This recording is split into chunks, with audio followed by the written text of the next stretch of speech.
اب تو ہوش میں آ جاؤ. کب تک اللہ تعالیٰ ہمارا امتحان لیتا رہے گا؟ اللہ کو خوب پکارو، خوب پکارو، یا مجھے پکارو. جو دعائیں بتائی گئیں وہ دعائیں کرو. آپ صبح میں جب سحری میں اٹھیں گے، جب آپ صبح میں سحری میں اٹھیں گے، سحری کا جو وقت بتایا گیا ہے، عام طور پر ہم لوگ آدھا گھنٹہ پہلے اٹھتے ہیں.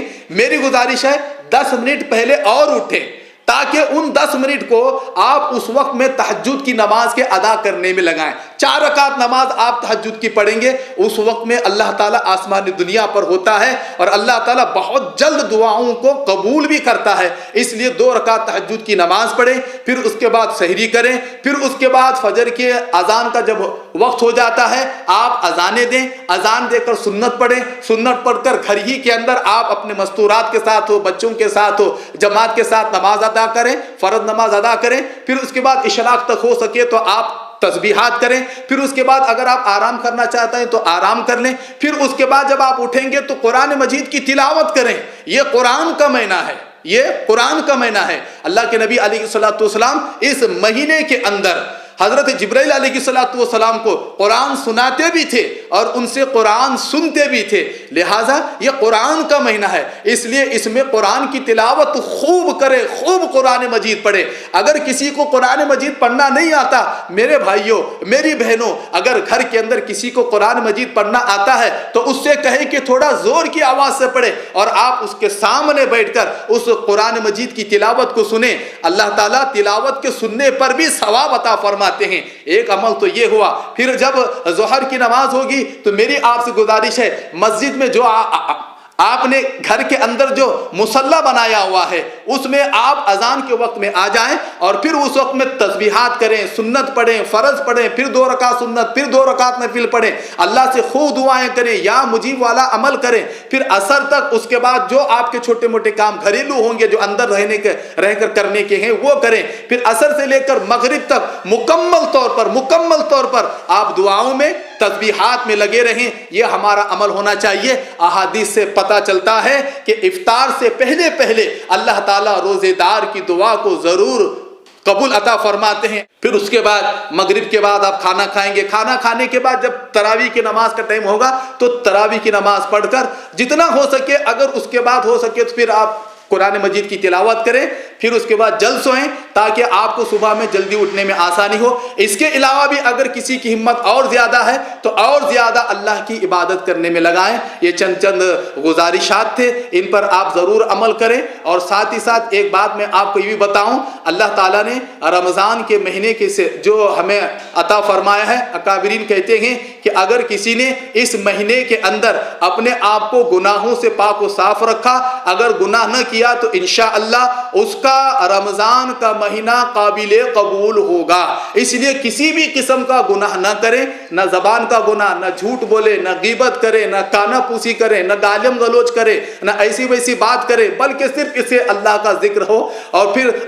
اور نہ ہی کانوں کا گناہ، آنکھوں کا گناہ، پیروں کا گناہ، آنکھوں کا گناہ، کسی بھی قسم کا گناہ نہ ہو. اگر اس سے بچاتے ہوئے ہمارا یہ رمضان گزرے گا، انشاءاللہ اللہ کے یہاں، اللہ کے ذات سے امید ہے بہت ہی مقبول ہوگا. آخر میں آپ کے سامنے پھر ایک مرتبہ ذکر کرتا ہوں کہ موجودہ حالات میں اس وبائی بیماری سے فائٹ کرنے کے لیے، جنگ کرنے کے لیے پرشاسن کے جانب سے، گورنمنٹ کے جانب سے اور ہمارے اکابرین کے جانب سے جو ہدایات دیے جا رہے ہیں اس پر آپ سختی کے ساتھ عمل کریں، سختی کے ساتھ عمل کریں. گھر میں رہیں، گھر میں عبادت کریں، خود بھی بچیں اور دوسروں کو بھی بچائیں. یہ میری آپ سے گزارش ہے. ان ساری چیزوں پر انشاءاللہ آپ ضرور عمل کریں گے. ایک اور بات میں آپ کو بتاؤں کہ ہم لوگ سحری کا انتظام کرتے ہیں، افطاری کا انتظام کرتے ہیں عام رمضان کے مہینوں کے اندر، لیکن موجودہ حالات کے اندر آپ ہرگز اس کا انتظام نہ کریں. جو حضرات اپنے گھروں کے اندر ہیں وہی لوگ سحری بھی کریں، وہی لوگ افطاری بھی کریں. آس پاس کے پڑوس کے لوگوں کو جمع کریں کہ افطاری کا انتظام کر رہے ہیں، سحری کا انتظام کر رہے ہیں. ہرگز یہ نہ کریں، اس لیے کہ اس وقت میں سوشل ڈسٹینس کو مینٹین کرنا بہت ہی ضروری ہے. یہی افراد انشاءاللہ اپنے گھروں میں رہ کر سحری بھی کریں گے، افطاری کریں گے. ہاں اگر آپ یہ چاہتے ہیں آپ کی، اور حدیث میں بھی آتا ہے کہ افطاری کا انتظام کرنے والے کے لیے یہ ثواب ہے، وہ ثواب ہے، یہ ثواب ہے، تو میرے بھائیوں اللہ کی ذات سے امید ہے جو رقم آپ افطاری میں لگا رہے ہیں، سحری میں لگا رہے ہیں، وہی رقم کسی غریب کو کپڑا دینے میں یا پھر کھانے پلانے کے اندر کچھ دینے والے میں اگر آپ خرچ کریں گے تو اللہ کی ذات سے امید ہے اللہ تعالیٰ افطاری کرانے کا آپ کو انشاءاللہ ثواب عطا فرمائیں گے۔ یہ میری آپ سے مؤدبانہ گزارش ہے کہ صدقات خیرات خوب کریں، اور اس زمانے میں صدقات خیرات کا کرنا انشاءاللہ بہت ہی زیادہ ثواب ملے گا۔ اور افطاری کا جو سامان آپ مہیا کرتے تھے، سحری کا سامان جو آپ مہیا کرتے تھے، اسی کو آپ لوگوں پر خرچ کرنے میں لگائیں۔ یہ میری آپ سے عاجزانہ گزارش ہے۔ اللہ تعالی ہم تمام کو اس پر عمل کرنے کی توفیق عطا فرمائے۔ وآخر دعوانا الحمدللہ رب العالمین۔